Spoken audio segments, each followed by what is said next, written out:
சிகான் குசானி அவர்கள் வாங்கிய சத்தியம் அப்படிங்கிற ஒரு விஷயம் தான் இப்போ சோசியல் மீடியால ரொம்பவே ட்ரெண்டிங்கா போய்க்கிட்டு இருக்கு. அவர் என்ன பேசியிருக்காரு, கடைசியா அவர் என்ன சத்தியம் வாங்கியிருக்காரு அப்படிங்கிறத தான் இந்த ஒரு வீடியோல நம்ம பார்க்க போறோம். பிரபல கராத்தே மாஸ்டரான சிகன் குசானி அவர்கள் சமீபத்தில பிளட் கேன்சர் வந்து அவரு ஹாஸ்பிட்டல்ல அட்மிட் ஆகியிருந்தாரு. அவரு ஹாஸ்பிட்டல்ல அட்மிட் ஆனதுக்கப்புறம் வெளியான ஃபோட்டோஸாக இருக்கட்டும், அங்கிருந்து வந்த அறிக்கைகளாக இருக்கட்டும், எல்லோரையுமே அதிர்ச்சி அடைய செஞ்சிருந்துச்சு. குறிப்பா அவரோட ரத்த வெள்ளை அணுக்கள் 0 கவுண்ட்ல இருக்கு அப்படிங்கிறதெல்லாம் ரொம்பவே எல்லாருக்கும் மிகப்பெரிய ஒரு ஷாக்கிங் ஏற்படுத்தி இருந்துச்சு. அவருமே அவரோட கடைசி ஆசையா ஏகப்பட்ட விஷயங்கள சொல்லியிருந்தாரு. அண்ட் அவர பார்க்க அவரோட நண்பர்கள், சொந்த பந்தங்கள், அவரோட மாணவர்கள் அப்படின்னு எல்லாருமே போயிருந்தாங்க. ஹுசைனி அவர்களுக்கு ஃபேமிலி கிடையாது. அவரோட குடும்பமா அவர் நினைக்கிறது, அவருக்கு அடுத்து இந்த கலைகள கொண்டு போறதுக்கு ஒரு 3 பேர வச்சிருந்தாரு மாணவர்களா. அண்ட் அந்த ஒரு மாணவர்கள் கிட்ட அவரு சத்தியம் ஒண்ணு வாங்கியிருக்காராமா.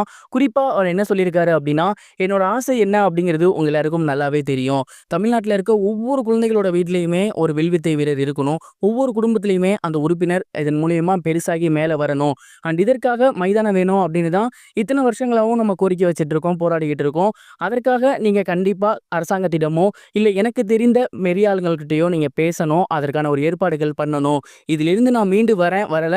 ஆனா கண்டிப்பா நம்ம சார்புல இதற்கான ஒரு போராட்டம் இருந்துகிட்டே இருக்கணும். தொடர்ந்து நம்ம பிள்ளைங்க எல்லாருமே நல்லபடியா வில்வித்தை கத்து இந்திய அளவுல போயிட்டு தங்கப்பதக்கம் வாங்கணும். அதுக்கு நீங்க தான் எல்லாருமே பொறுப்பு. இத மட்டும் தயவு செஞ்சு பண்ணுங்க. இது மட்டும் இல்லாம என்னோட வீட்ல பார்த்தீங்கன்னா ஏகப்பட்ட கலை பொருட்கள் இருக்கும், கலை காவியங்கள் இருக்கும். அது எல்லாத்தையுமே பத்திரமா எடுத்து வைங்க. அண்ட் எல்லாத்தையுமே வந்துட்டு எல்லாத்துக்கும் சொல்லிக் கொடுங்க. நிறைய மாணவர்களுக்கு இலவசமா வில்வித்தை சொல்லிக் கொடுங்க. எல்லாருமே நல்லபடியா வரணும் அப்படின்னு ரொம்பவே எமோஷனலா பேசியிருந்திருக்காரு. சிகான் குசானி அவர்கள் ரொம்பவே எமோஷனலா இந்த ஒரு சத்தியத்தை தான் அவங்களோட மாணவர்கள் கிட்ட வாங்கியிருக்காராமா. அண்ட் இதை பார்த்துட்டு அங்க இருந்த மாணவர்கள் எல்லாமே கதறியெழ ஆரம்பிச்சிருக்காங்க. ஆனா அவரு ரொம்பவே தைரியமா எல்லாத்தையுமே சாந்தப்படுத்தியிருக்காரு. அண்ட் இந்த ஒரு நியூஸை அவரே சமீபத்தில் ஷேர் பண்ணியிருந்தது எல்லாருக்குமே மிகப்பெரிய ஒரு ஆச்சரியத்தை ஏற்படுத்தியிருக்கு.